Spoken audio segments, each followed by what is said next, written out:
Bonjour à toutes, bonjour à tous, bienvenue dans le débrief de la rencontre entre Saint-Étienne et Guingamp. Victoire de Saint-Étienne à Geoffroy Guichard au terme d'un match spectaculaire qui s'est conclu par un magnifique 3-2. Je vais pas vous mentir, j'aurais fait ce débrief à la 80e minute. Ça n'aurait pas du tout été la même réaction puisque Saint-Étienne à ce moment-là s'inclinait sur le score de 2-1 comme vous avez pu le voir.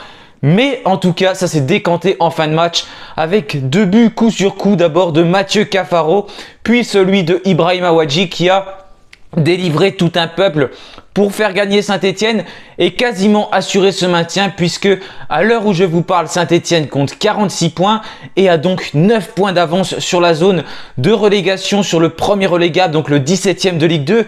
Une très bonne nouvelle pour Saint-Étienne qui jouera donc très certainement en Ligue 2 toujours la saison prochaine et ça fait du bien de renouer avec le succès tout simplement.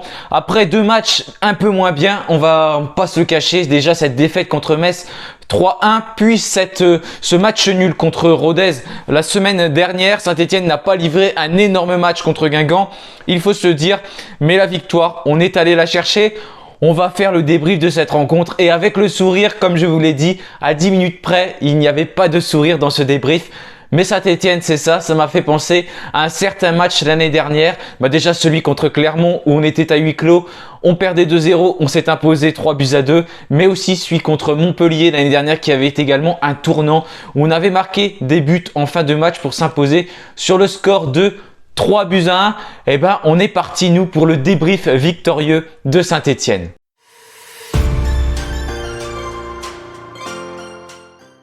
Alors avant de commencer cette rencontre, Laurent Batles avait plusieurs retours avec celui d'Ibrahima Wadji et de Thomas Monconduit. Ces deux hommes n'ont malheureusement pas pu commencer ce match, mais sont rentrés en seconde mi-temps et ils ont été des acteurs majeurs de la réussite de Saint-Étienne.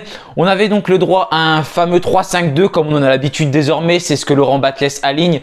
On le sait, Gauthier Larseneur au cage.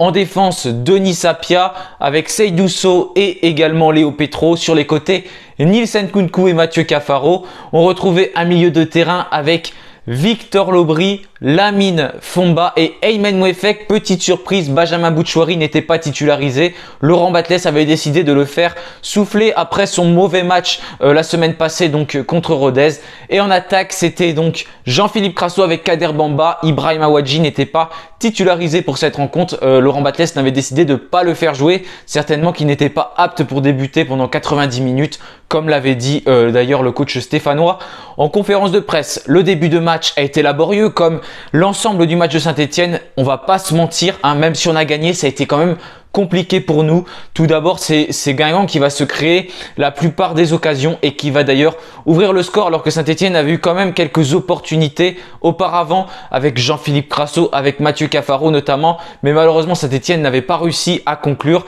et c'est donc Guingamp qui va ouvrir le score sur une erreur de la défense stéphanoise. Malheureusement, on en a l'habitude, ça arrive beaucoup trop souvent ces derniers temps. La défense qui s'ouvre, qui laisse passer des ballons et qui est très souvent prise à défaut dans la profondeur. L'absence d'Anthony Briançon se fait ressentir et une bonne nouvelle pour nous, il devrait revenir la semaine prochaine contre Laval. D'ailleurs contre Laval, le parcage stéphanois est plein et le stade de Laval est plein également. Donc ça promet une ambiance chaude aussi pour ce match. Et Saint-Étienne qui va se trouver, c'est d'abord une erreur de marquage de la part de Seydou Sow et ensuite El Ouazani qui va pas se faire prier pour tromper Gauthier Larseneur. Et là pour le coup, il est plus pour Lamine Fomba ce but parce que Lamine Fomba qui met très longtemps à revenir et qui se fait complètement avoir sur ce but alors que Léo Petro était déjà au marquage. Je sais plus si c'était de Gaëtan Courtet ou d'un autre joueur de Guingamp, mais en tout cas ça fait une ouverture du score pour Guingamp au bout de 12 minutes de jeu. Il me semble malheureusement retombe dans nos travers et là j'ai peur que ça refasse une messe bis, mais ça n'a pas été le cas. Heureusement pour Saint-Étienne, on va même se livrer à une autre occasion dangereuse de Guingamp quelques minutes plus tard. On aurait pu frôler la correctionnelle et avoir 2-0 pour Guingamp, mais Saint-Étienne commence à perdre énormément de duels. Là où c'était flagrant en première mi-temps, c'est notamment que Guingamp gagnait la plupart des duels, la plupart des deuxièmes ballons et c'était souvent eux donc qui reprenaient ces ballons et ça s'est vérifié par beaucoup de choses, notamment les coups de pied arrêtés. Ils en ont tiré énormément en première mi-temps Guingamp et ça a souvent été dangereux pour Saint-Étienne parce qu'ils avaient souvent tendance à reprendre le ballon donc et à nous mettre en difficulté sur ces phases de jeu là. Mais pour le coup, c'est Saint-Etienne qui va ouvrir le score. Oui, on a marqué sur un corner, c'est extraordinaire. Bon, c'est pas directement, mais on a quand même marqué sur corner. Mathieu Cafaro qui frappe un corner. Ensuite, c'est Lamine Fomba. Il y a un petit cafouillage qui la touche un peu. J'ai vu que c'était le passeur décisif et qui la remet. Aymen Mouefek qui pousse ce ballon au fond des filets, qui tire fort dans le but. Et ça permet à Saint-Etienne de revenir à un partout. Ça fait du bien. Ça nous permet quand même de souffler. Le Cop Nord qui explose, qui descend après ce but d'Aymen Mouefek. Et malheureusement, en toute fin de première mi-temps, il va y avoir Guingamp qui va marquer ce deuxième but. Et là, c'est une nouvelle erreur de la défense stéphanoise. Déjà, ça part d'une faute de main, puisqu'il y a un Guingampais qui touche quand même le ballon de la main à 70 mètres du but de Saint-Etienne. Donc, et là, l'arbitre ne siffle pas, mais il y a une énorme erreur quand même. Mathieu Cafaro qui s'arrête. On sait qu'il n'y a pas la VAR en Ligue 2 en plus, donc s'il y a but, de toute façon, c'est fichu, il est comptabilisé. Mathieu Cafaro qui préfère s'arrêter et qui fait preuve d'une énorme passivité sur cette action-là. Et c'est pas que Mathieu Cafaro qui s'arrête malheureusement, non, c'est l'ensemble de la défense stéphanoise, une nouvelle fois, qui va s'arrêter. Et ensuite, Guingamp qui part au but et c'est Gaëtan Courtet qui va marquer un très beau but et qui va tromper Gauthier Larsonneur qui était également trop avancé, qui était tout simplement sur la ligne des 5,50 m et du coup il va se faire lober par Gaëtan Courtet et ça permet à Guingamp de revenir au vestiaire avec cet avantage de 2-1. Et voilà, j'ai envie de dire que ce n'était pas immérité, notamment avec cette première mi-temps, même si le but de Guingamp n'aurait pas dû être valable bien sûr avec cette main. D'ailleurs on va en reparler de l'arbitrage parce qu'en deuxième mi-temps ça a été catastrophique, notamment avec un penalty oublié pour Saint-Etienne.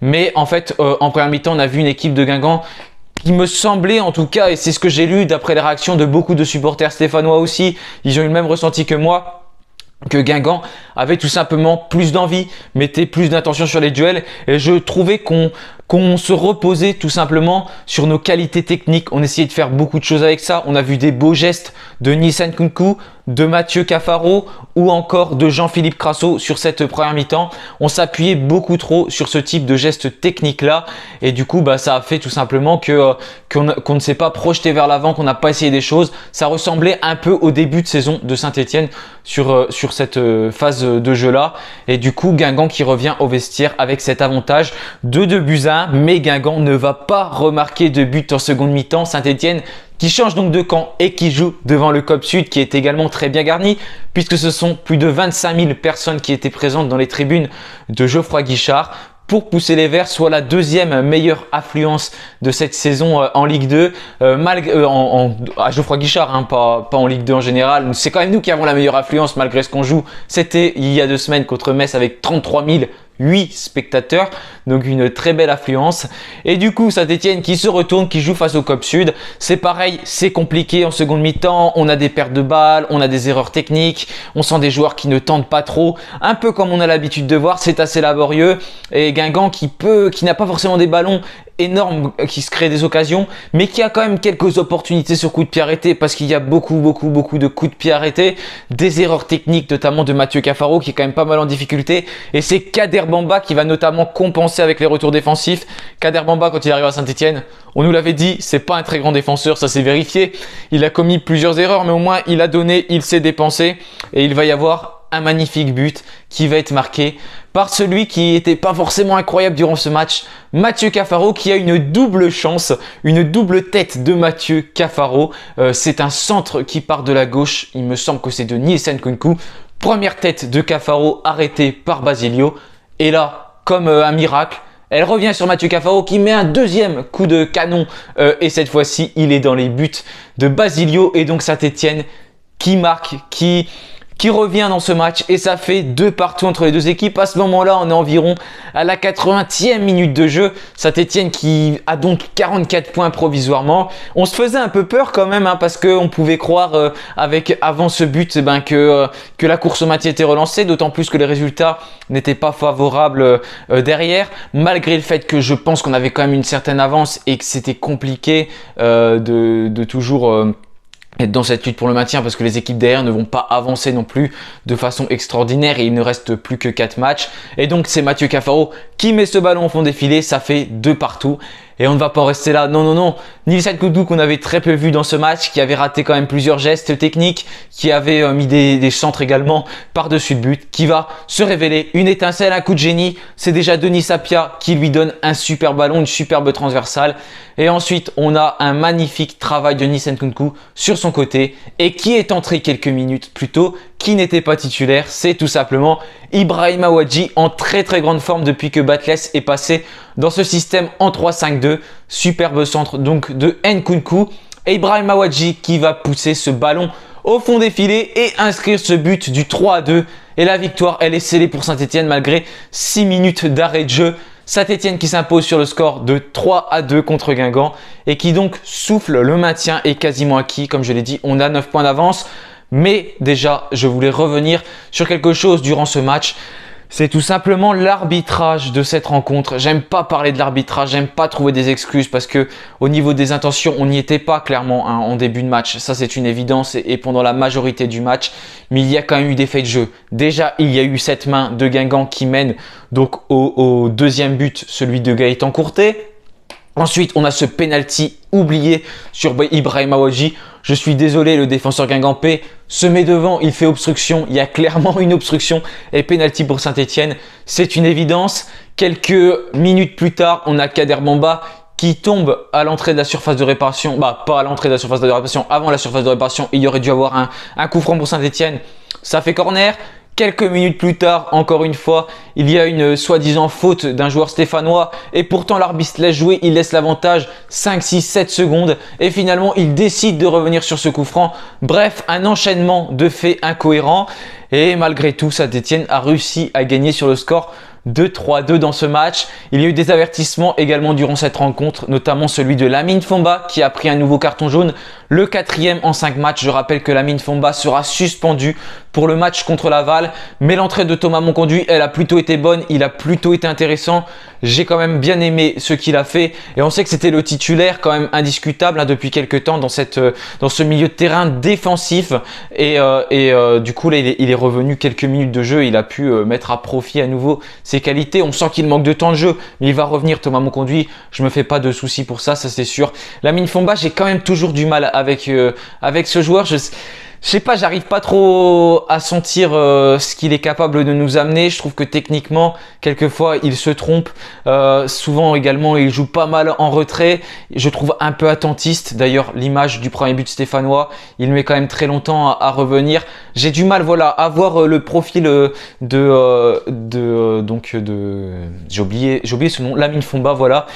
On nous le présentait comme un Mouefek, d'ailleurs quand il est arrivé, c'est même Laurent Batles, mais c'est pas du tout la même capacité que Mouefek. Il n'est pas capable de ramener des ballons comme ça à l'entrée de la surface adverse, de se projeter, d'être bon athlétiquement, techniquement. Je trouve quand même que c'est un profil qui est assez différent de celui d'Aymen Mouefek, qui a quand même livré plutôt une prestation très intéressante sur cette rencontre, au-delà de son but qui a c'est sûr bonifié, surtout que c'est son premier but en pro, premier but à Geoffroy Guichard. C'est magnifique comme ça devant le COP Nord qui est descendu devant lui, mais je trouve que c'est quand même un profil différent, celui de Lamine Fomba par rapport à Aymen Mouefek, qui est quand même capable de plus de fulgurance et on le sent plus important et quand même plus indispensable dans ce milieu de terrain, donc ce qui est totalement différent de Lamine Fomba. Voilà, en tout cas je suis ravi de cette victoire de Saint-Etienne. Comme je vous l'ai dit à quelques minutes près, le débrief il était complètement différent. J'ai explosé, je vais pas vous le cacher, sur le but j'ai crié, c'était la délivrance, notamment sur celui d'Ibrahima Wadji, parce que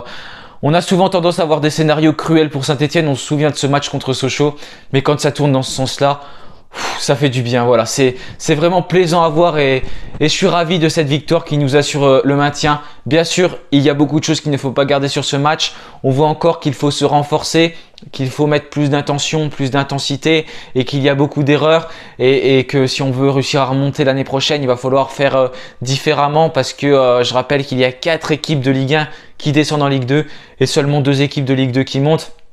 Donc ça fait deux équipes meilleures dans ce championnat par rapport à cette saison. Il va y avoir des équipes qui voudront remonter. Angers, même s'ils seront interdits de recrutement, c'est une équipe qui va vouloir remonter. Il y a Ajaccio qui va descendre. Il y a peut-être même des équipes comme Nantes qui vont descendre, comme peut-être Auxerre, comme Brest. C'est des équipes qui vont vouloir remonter tout de suite, donc ça va être difficile. Et c'est pour ça que ça va être important de se renforcer durant ce mercato. En tout cas, on a vu des bonnes nouvelles qui sont sorties cette semaine, avec notamment Nkunku, où l'option d'achat pourrait être relevée. Crasso, il y aurait peut-être une offre, il pourrait rester également. Est-ce que c'est une bonne chose? Je sais pas forcément. Peut-être qu'on peut trouver un joueur qui fait plus d'efforts que Crasso, mais techniquement il est quand même très bon et c'est quand même un des joueurs les plus décisifs de Saint-Etienne. En tout cas, voilà, on est content de cette victoire. On peut souffler un peu et ce maintien il est quasiment assuré maintenant. Donc ça fait plaisir. On va essayer de continuer avec cette série. Je rappelle qu'il reste le match contre Laval la semaine prochaine. Contre Quevilly, malheureusement avec le COP Nord qui sera fermé, il va falloir gagner quand même. Et ensuite, on va enchaîner deux matchs contre Caen et on va terminer à Geoffroy Guichard face à Valenciennes. Et ce sera d'ailleurs la dernière de Mathieu Debuchy. Donc j'espère qu'il y aura une grande fête du côté de Geoffroy Guichard pour ce match. En tout cas, de mon côté, j'essaierai d'aller voir le dernier match à Saint-Etienne. Voilà, merci à tous d'avoir suivi cette vidéo. Vous voyez, j'ai déjà même la voix cassée alors que j'étais chez moi sur cette rencontre. Voilà, ça fait plaisir. Moi, je vous souhaite à tous un bon week-end. Et bien sûr, allez les Verts. Salut à tous.